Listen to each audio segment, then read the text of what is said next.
saya bisa menyampaikan ya, kita senang atau tidak senang, kita harus menghormati dan melaksanakan putusan Mahkamah Agung yang telah mempunyai kekuatan hukum tetap dan sudah ada gerasi yang ditolak ya. Jadi tidak ada yang kita lihat selain putusan tersebut.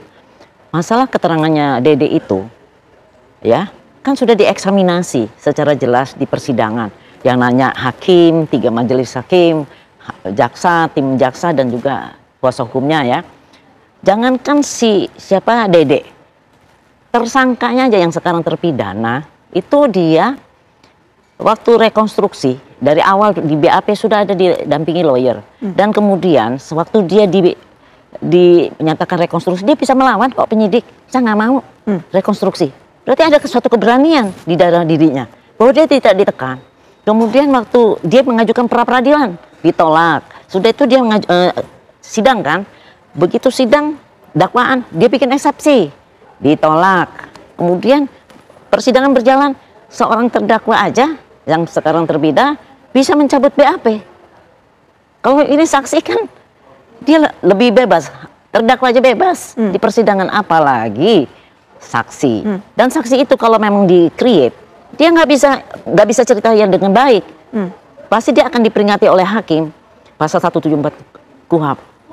Bicara yang benar, bicara kalau memang dia hafalan pasti akan buyar itu. Nah, kalau memang disuruh, diperintah, dirancang, pasti akan ketahuan Bu pada saat di persidangan. Itu kan orang-orang hakim-hakim itu kan orang-orang yang profesional semua, jaksa juga. Dan kemudian apalagi dari lawyernya terdakwa ya, pasti gencet kalau itu tidak benar. Nah, setelah ada putusan sampai inkrah ya. Nah, begitu lamanya 8 tahun kan dia diem aja, nggak ada masalah. Kenapa baru sekarang? Kenapa? Begitu viral, film viral langsung deh bertubi-tubi. Dan saya merasa kasus ini ditunggangi. Ya, maksudnya Bu ditunggangi? Saya merasa itu. Untuk apa Bu? Siapa yang menunggangi? Itu yang lagi kita selidiki. Nanti kalau misalnya ini kita proses, karena kan sudah saya somasi, katanya ngapain sama si minta maaf, ya berarti hari Rabu akan kita laporkan. Baik. Dan dari nanti penyidikan baru ketahuan dalangnya siapa. Menurut tujuannya apa saya nggak mau mengira-gira ya. Tapi yang jelas.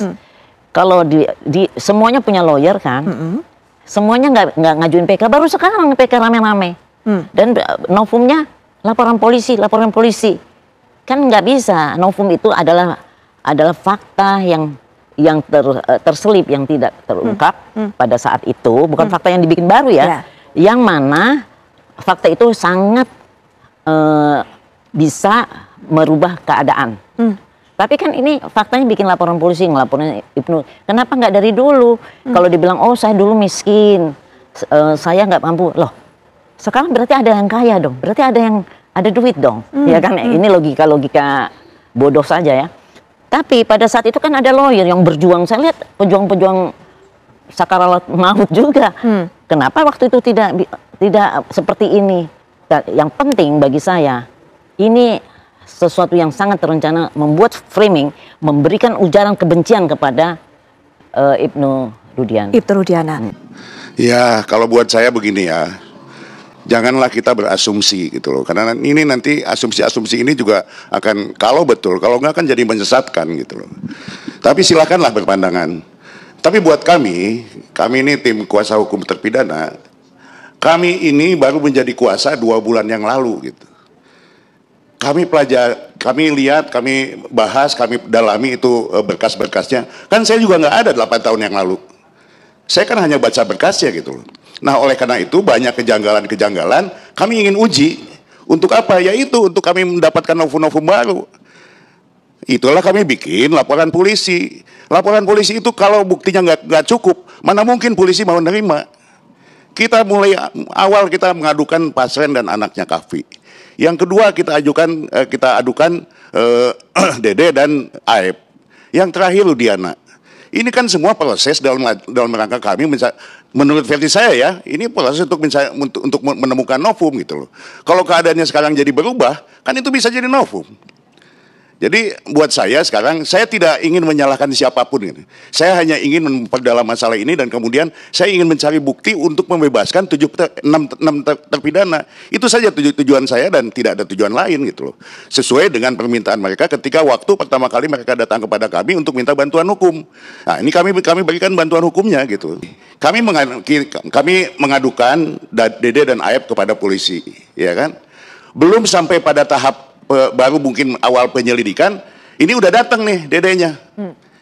Nah ini kan maksud saya gitu ya. Ini masalahnya gitu loh. Nah kalau kemudian Dede sekarang sudah mengaku, nah ini kondisinya kan keadaan baru gitu. Bahwa kesaksian dia yang pada waktu 2016 itu udah dicabut sama dia gitu. Nah itulah jadi saya kira bahwa kami melakukan laporan polisi ini bukannya mau menyudutkan atau ingin menyalahkan, enggak, sama sekali enggak. Karena saya nggak tahu kondisi 8 tahun yang lalu, maka saya mulai lagi penyelidikan saya dari nol gitu loh. Dari mulai penjembatan itu sampai pada kesimpulan akhirnya kami harus melaporkan para yang terlapor ini. Saya kira ini maksudnya untuk cari bukti-bukti itu tujuan kami gitu. Jadi jangan ya orang boleh beranggapan kemudian boleh mengatakan ini ditunggangi segala macam ya. Silakan aja, tapi kan ini nanti berimplikasi kurang baik begitu. Jadi kalau nggak ada bukti ya jangan ngomong lah. Memang bahwa Dede ini kita dapat melalui Pak Deddy Mulyadi. Nah, kemudian Pak Deddy Mulyadi menghubungi kami. Kami kan pada waktu ini kan sedang melaporkan Aep dan Dede, gitu. Jadi ini kayak pucuk di cinta ulam tiba gitu loh. Belum kita mancing udah dapat ikannya gitu loh. Nah jadi apa yang kami lakukan ini kemudian kami proses melalui laporan kami kepada Bareskrim. Kan dilaporkan itu juga belum tentu bersalah Pak. Tapi kan kita jadi tahu prosesnya seperti apa gitu. Inilah yang ingin keadaan inilah yang kami ingin tahu, ingin kami dapat gitu. Sehingga apakah nanti dalam prosesnya ada misalnya ada kekeliruan hakim atau putusan yang bertentangan, kan kita tahu dari prosesnya karena mereka lah yang pada waktu itu ada dan mereka lah yang pada waktu itu bersaksi gitu. Jadi saya kira teman-teman yang dilaporkan juga nggak usah terlalu gundah karena belum tentu juga dilaporkan bersalah kok. Yeah. Tapi daripada kami kemudian membuat framing seperti tadi Pak BD bilang di dunia maya dan lain sebagainya, menurut kami nggak ada gunanya juga gitu. Saya sepakat gitu bahwa ya kami salurkan melalui jalur yang ada, yaitu ya kami laporkan saya ke kepolisian supaya ditindaklanjuti dan supaya jelas masalahnya gitu loh. Ya, jadi ya intinya pernyataan Dede ini tadi disampaikan bahwa dia melakukan ini atas kesadaran sendiri. Setelah dia bersepakat dengan keluarganya. Baik, kemudian dia datang ke Kang Deddy untuk membuat pernyataan itu. Menurut dia selama ini 8 tahun nggak ada masalah kok, dia kerja, dia lain sebagainya gitu. Dan dia tahu ini ketika berita ini viral 3 bulan yang lalu. Sejak itulah dia kemudian terpikir gitu bahwa dia merasa bersalah kepada 7 terpidana dan kemudian dia bersepakat dengan keluarganya dan ingin mengakui kesalahan karena dia merasa bersalah gitu. Itu intinya. Baik, Bu Elsa. Ya, saya melihat pemberitaan ya di medsos ya, Pak TikTok, Facebook maupun Instagram dan yang lain-lain, itu memang beritanya hoax dan menyesatkan. Memang udah sesat. Kan sangat sesatnya kenapa?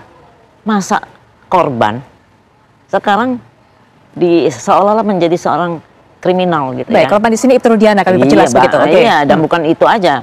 Kayak saya juga pegang pasren, kafi, dan sampai di demo sampai 100 orang bilangnya salawatan, terus pakai spanduk. Terima kasih Kang Deddy kayak gitu-gitu.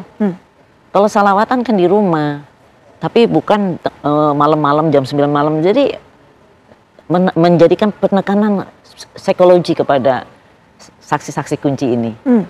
Nah karena itu, dan saya lihat satu-satu lepas saksi-saksi itu, Lingga, Dede, tapi masih ada saksi lain yang kita juga akan amankan juga.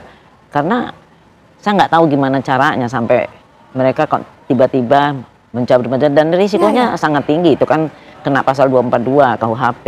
Baik, ancaman hukumannya 7 tahun itu. Nah cuman Cuman dia mengatakan tidak tahu, dan dia dikatakan ada penyiksaan dari Pak Rudiana, klien saya. Terus ada juga bahwa Rudiana yang menyuruh. Itu bisa, hal-hal itu bisa silakan dibuktikan nantinya. Dan juga kan kita juga baru lihat kan laporannya kan masih di Bareskrim. Di Bareskrim kan ada proses paling cepat 1 minggu untuk dianalisa, ya kan, belum ada laporan LP-nya dan sebagainya. Dan kita apakah ini dilimpahkan di Propam, apakah di Polda, apa dipegang Bareskrim atau di Polres, kita kan belum tahu.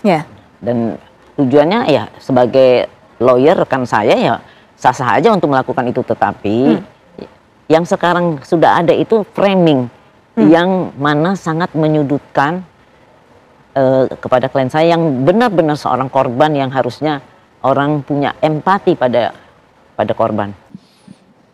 Ya, saya kira itu kan sebab akibat gitu loh. Jadi buat saya nggak terlalu fokus ke hal seperti itu. Saya lebih fokus untuk mengumpulkan bukti, kemudian mengumpulkan menyusun dan lain sebagainya, karena ini mengenai nasib orang yang saya nggak boleh main-main gitu loh. Jadi saya kurang memahami atau kurang mengetahui hal-hal yang disebutkan oleh Ibu Elsa tadi gitu. Ya inilah Bu rangkaiannya yang kita pengen uji ini. Betulkah dengan kita membuat laporan polisi ini kan untuk kita uji gitu. Apakah betul kejadiannya atau tidak? Kalau tidak, bagaimana prosesnya supaya kami bisa paling tidak membayangkan mengikuti kejadian 2016 itu gitu loh. Sebab kalau dengan hanya membaca berkas-berkas, kemudian kita tidak mengadakan ke lapangan, kemudian mengujinya dan lain sebagainya, tentu ya kurang pas gitu. Kami ingin semua itu berjalan dengan bisa diukur, kemudian juga ada landasannya, sehingga apa yang menjadi harapan para terpidana ini mudah-mudahan bisa terkabul. Itu saja fokus saya, Bu. Ini yang kita kumpulin data-datanya dari pernyataan, dari video maupun dari yang kami dapati, itu baru 3. Tapi kita ada nama-nama yang lain ya. Dan kami sudah somasi, dalam waktu dekat kita akan membuat laporan polisi. Keterangan mereka yang tidak benar, yang mengatakan bahwa pada waktu persidangan itu diajarkan oleh Rudiana, sedangkan klien saya mengetahui hal ini karena keterangan mereka. Jadi diputarbalikkan faktanya. Nah, itu fakta yang kami bilang fakta yang tidak benar, dan ini ada pasal yang pasal yang dilanggar, yaitu memberikan ujaran kebencian. Karena ini di framing ya. Beritanya terus-menerus di framing yang negatif kepada klien kami yang notabene benar-benar seorang korban yang kehilangan, yang kesedihan yang luar biasa karena anaknya meninggal. Sekarang kan kalau lihat di TikTok luar biasa beritanya Rudiana bandar narkoba. Sebenarnya memang polisi diam aja kalau dia bandar narkoba. Terus Eki bukan anak kandungnya. Terus Eki itu masih hidup, yang meninggal adalah Panji. Terus Rudiana merekayasa ini, merekayasa itu, ada semua, dan kita satu-satu akan dapat gilirannya. Sekarang kan kita kesabaran Pak Rudiana udah sangat-sangat mendalam ya, udah luar biasa. Tapi ya tentunya kita manusia kan, kita bukan malaikat, sehingga ada saat inilah kita melakukan serangan balik. Jadi sekarang sangat-sangat luar biasa itu framingnya, memutarbalikkan faktanya. Lah, mereka taunya kan dari mereka nih. Dan kenapa kejadian itu dibuatlah kan pembunuhan berencana dan dibuat kondisinya seolah-olah kecelakaan. Itu yang menjadi titik lemah yang dimanfaatkan. Di sini memang titik lemah, memang ini pembunuh ini memang meng-create orang seolah-olah kecelakaan, padahal dipasangin ini. Nah, kecelakaan dari orang yang menemukan jenazah.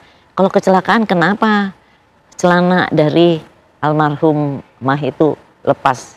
Kan nggak mungkin dipasangkan. Terus sampai didatengin pemandi mayat. Ini kira-kira ini dibunuh atau kecelakaan? Kan saya juga deg-degan juga nih jawabnya si pemandi mayat. Kira-kira, untungnya dia bilang ini mau dibunuh, dia bilang gitu. Karena saya waktu memandikan dari vaginanya keluar lendir sangat banyak. Kalau kecelakaan nggak mungkin keluar lendir. Saya bilang Allah, astagfirullah. Jadi saya bersyukur juga ternyata walaupun orang yang lugu itu saya juga deg-degan jawabannya. Nah, hal-hal itu detektif dadakan ini semua ditanyain termasuk orang tuanya Aib. Saya juga deg-degan juga. Waduh. Jadi gimana ya, saya nggak bisa jelaskan orang ini kenapa kok jadi detektif dadakan gitu. Semua saksi-saksi kunci itu didatengin, diwawancarai, terus saksi itu nggak bisa diwawancarain terus di demo. Itu yang miris hati saya. Baik. Kami sih hanya mengharapkan bahwa apa yang sudah kami laporkan bisa diselidiki kemudian ditindaklanjuti oleh pihak Barreskrim, karena intinya kami ingin mencari kebenaran material sehingga upaya-upaya kami dalam mengumpulkan bukti-bukti ini bisa maksimal. Ya, kalau dalam proses ini kemudian menimbulkan dampak, ya saya kira itu udah menjadi resiko kami lah. Tetapi supaya dipahami bahwa tujuan kami memberi bantuan hukum ini adalah agar para terpidana ini bisa terbantu gitu. Dan kami juga tidak akan secepat-cepatnya mengumpulkan atau menyampaikan permohonan PK ini, karena ini menyangkut nasib orang dan kami mesti hati-hati. Ya, mudah-mudahan apa yang kami lakukan bisa berguna bagi para terpidana, juga ada bagi penegakan hukum di Indonesia. Saya kira itu saja. Baik. Kamu bohong di depan penyidik. Bohong saya. Kenapa kamu bohong di depan penyidik? Ya karena saya disuruh, Pak. Disuruh oleh siapa? Disuruh dengan Aib sama Rudiana keterangan.